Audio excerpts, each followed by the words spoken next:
নমস্কার বন্ধুরা, মানবীর রান্নাঘরে আপনাদের সবাইকে স্বাগত জানাই। আমার আজকের রেসিপি দই রুই।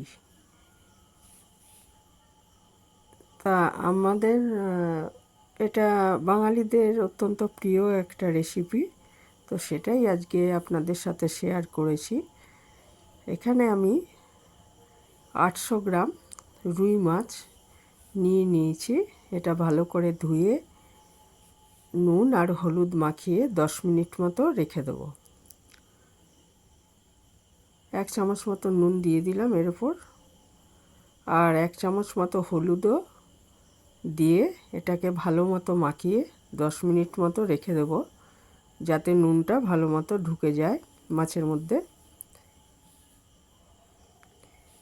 তারপরে একটা কড়াইতে আমি 2 চামচ মতো সর্ষের তেল দিয়ে দিয়েছি।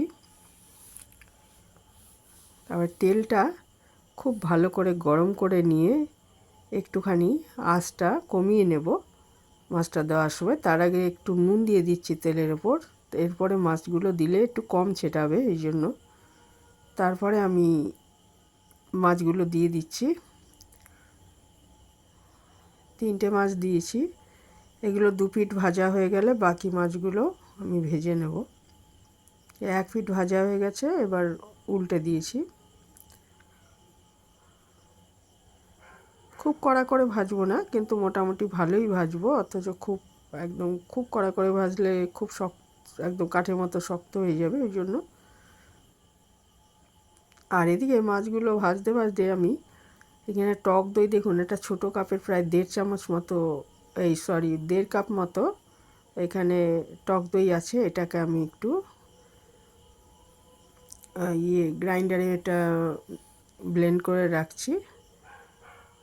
এর মধ্যে আমি প্রায় 14-15টা কিশমিশ আর 1 চামচ মতো চারমগজ, এটা দিয়ে আমি দইটা ফেটিয়ে রেখে দিচ্ছি। আর মাছগুলো দেখুন আমার বেশিরভাগ ভাজাই হয়ে গেছে। আর এদিকে 3টে পেঁয়াজ নিয়েছি মোটামুটি মাঝারি সাইজের, দুটো আমি কেটে পেস্ট বানিয়ে নিচ্ছি। সাথে 4 কোয়া রসুন দিয়েছি আর 2টো কাঁচা লঙ্কা দিয়েছি, দিয়ে এটা পেস্ট বানিয়ে রেখে দিয়েছি। এবারে মাছ ভাজার তেলের মধ্যে আর আমি তেল দিচ্ছি না, আমি 2টো ছোটো এলাচ, 2 টুকরো দারচিনি আর 1 চামচ মতো সাদা জিরে, এটাকে আমি একটু হালকা মতো ভেজে নিচ্ছি। নিয়ে এই সময় কিন্তু আঁচটা মিডিয়াম করে দেব। ভেজে নিয়ে এর মধ্যে আর ওই যে একটা পেঁয়াজ বাকি ছিল, সেটা আমি কুচিয়ে রেখেছিলাম, সেটা ভেজে নিচ্ছি। এরকমভাবে করলে হবে কি, স্বাদটা বেশি ভালো হয়। একটা পেঁয়াজ আমি ভেজে নিচ্ছি, বাকি 2টো পেঁয়াজের পেস্ট বানিয়ে নিচ্ছি। 2টো পেঁয়াজ আর 4 কোয়া রসুন, 2টো কাঁচা লঙ্কা, এগুলো পেস্ট বানিয়ে রেখেছি।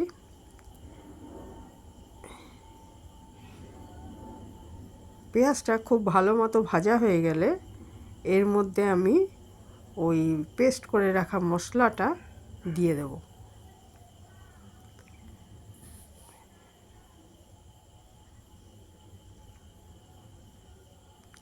দিয়ে এবারে খুব ভালো মতো কষিয়ে নিচ্ছি। এর মধ্যে দিয়ে দেব 1 চামচ জিরে গুঁড়ো, সামান্য হলুদ আর পরিমাণ মতো নুন।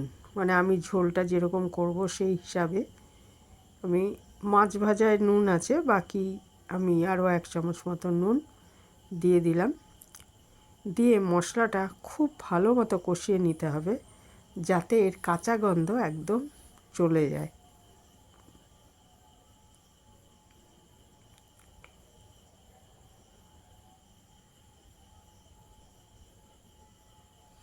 তো ভালো মতো কষানো হয়ে গেলে এদিকে আমি ওই যে দইটা ফেটিয়ে রেখেছি, দইটা সবসময় ঘরের উষ্ণতায় নিতে হবে।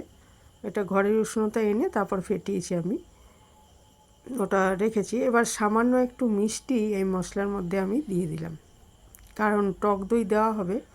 এমনি মাছে আমরা মিষ্টি দিই না, পেঁয়াজ দিয়ে করি যখন, কিন্তু এখানে তো অনেকটা টক দই দেওয়া হচ্ছে, কাজেই সামান্য মিষ্টি দিলে খেতে ভালো লাগবে। আর যদি মিষ্টি না চলে বা একেবারে পছন্দ না হয়, তাহলে ওটা নাও দিতে পারেন। এবারে আমি দইটা দিয়ে দিয়েছি, ফ্যাটানো দইটা দিয়ে খুব ভালো মতো নেড়ে এটার সাথে মিশিয়ে দিচ্ছি। এরপরে আমি দিয়ে দেব পরিমাণ মতো জল।